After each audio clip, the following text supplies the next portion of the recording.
یہ وہ حدیث میں سنایا کرتا ہوں، آج تو یہ درس قرآن میں بات آ گئی ہے۔ وہ حدیث میرے نزدیک آخری چیز ہے، اس کے بعد بھی اگر آنکھ نہیں کھلتی کسی انسان کی تو میں نہیں سمجھتا کہ وہ اپنے گرد اس نے جو یہ فلا تزکوا انفسکم، اس نے جو اپنے گرد تزکیہ نفس کا ایک مصنوعی حالہ بنا لیا ہے، کبھی بھی وہ اس حالے سے نکل سکے گا اگر اس حدیث سے بھی آنکھ نہ کھلی۔ اور وہ حدیث کیا ہے؟ مولانا اشرف علی تھانوی نے اس کو اپنے جو خطبات جمعہ ہیں ان میں نقل کیا ہے، بیہقی کی روایت ہے۔ اوحى اللہ عز وجل الى جبرائیل علیہ الصلوۃ والسلام ان اقلب مدینۃ کذا وکذا باہلھا، اللہ نے حکم دیا حضرت جبرائیل کو فلاں فلاں بستیوں کو الٹ دو اس کے رہنے والوں سمیت۔ قال فقال، حضور نے فرمایا، اس پر حضرت جبرائیل نے عرض کیا بارگاہ خدابندی میں، ان فیھا عبدک فلانا لم یعصک طرفۃ عین، پروردگار اس بستی کو الٹ دوں، اس میں تو تیرا فلاں بندہ بھی ہے جس نے کبھی پلک جھپکنے جتنی دیر بھی معصیت میں بسر نہیں کی۔ اب آپ اندازہ کیجئے، یہ جو ہے نا اپنے آپ کو رگڑنا اور مانجنا اور پوری زندگی رگڑنے میں اور مانجنے میں لگا دینا۔ ہم بعض بزرگوں کے تذکرے میں سنتے ہیں اتنے اللہ والے تھے کہ ان کا گھوڑا بھی کوئی مشکوک دانہ نہیں کھاتا تھا، اور وہ خود جو ہے وہ انگریز کی عدالت میں بیٹھے ہوئے اور انگریز کی نوکری کر رہے تھے۔ یہ ہے وہ میکروسکوپک اور مائکروسکوپک کا عدم توازن۔ طاغوت کی چاکری کر رہے ہیں، انگریز کی ملازمت کر رہے ہیں، انگریز کے قانون کی تنفیذ کے اندر اعلی کار بن رہے ہیں، لیکن ذاتی تقوی اور ذاتی نیکی اور ذاتی للہیت جو ہے اس کا معیار یہ ہے کہ ان کا گھوڑا بھی مشکوک چارہ اور مشکوک کھانا نہیں کھا سکتا۔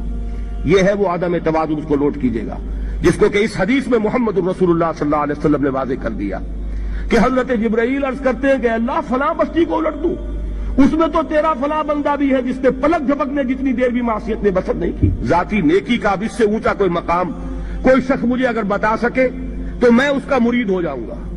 اس سے اونچا کوئی مقام ہوگا کہ آنکھ جھپکنے جتنی دیر بھی کسی نے معصیت میں بسر نہیں کی، ذاتی نیکی کی معراج۔ لیکن حکم کیا ہوا بارگاہ خداوندی سے؟ قال فقال، حضور نے فرمایا، اللہ تعالیٰ نے حکم دیا جبرائیل کو، اقلب علیہ وعلیہ، الٹو اس بستی کو، پہلے اس بدبخت پر پھر دوسروں پر۔ کیوں؟ فإن وجہہ لم یتمعر فی ساعۃ قط، اس لیے کہ اس کا چہرہ کبھی میری غیرت میں سرخ نہیں ہوا، اس چہرے کا رنگ نہیں بدلا۔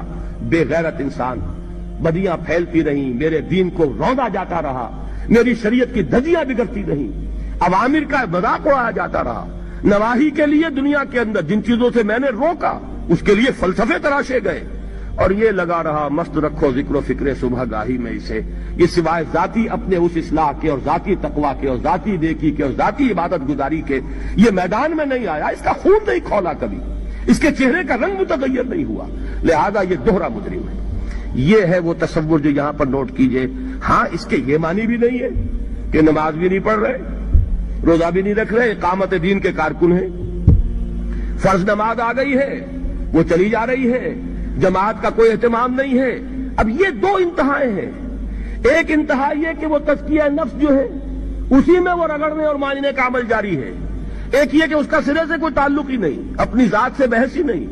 وہ کیفیت وہ ہو گئی ہے جو یہود کی آئی ہے قرآن مجید میں کہ تامرون الناس بالبر وتنسون انفسکم وانتم تتلون الکتاب، کیا تم لوگوں کو نیکی کا حکم دیتے اور اپنے آپ کو بھول جاتے ہو؟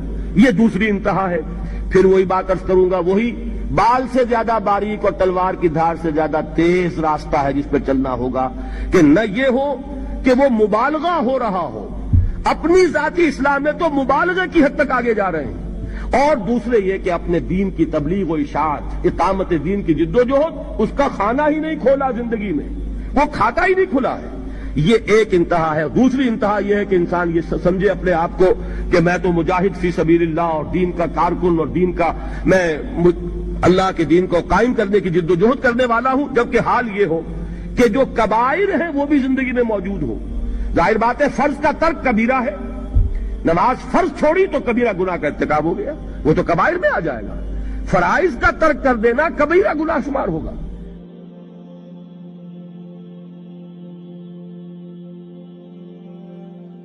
کے لیے وہ حدیث میں سنایا کرتا ہوں، آج تو یہ درس قرآن میں بات آ گئی ہے۔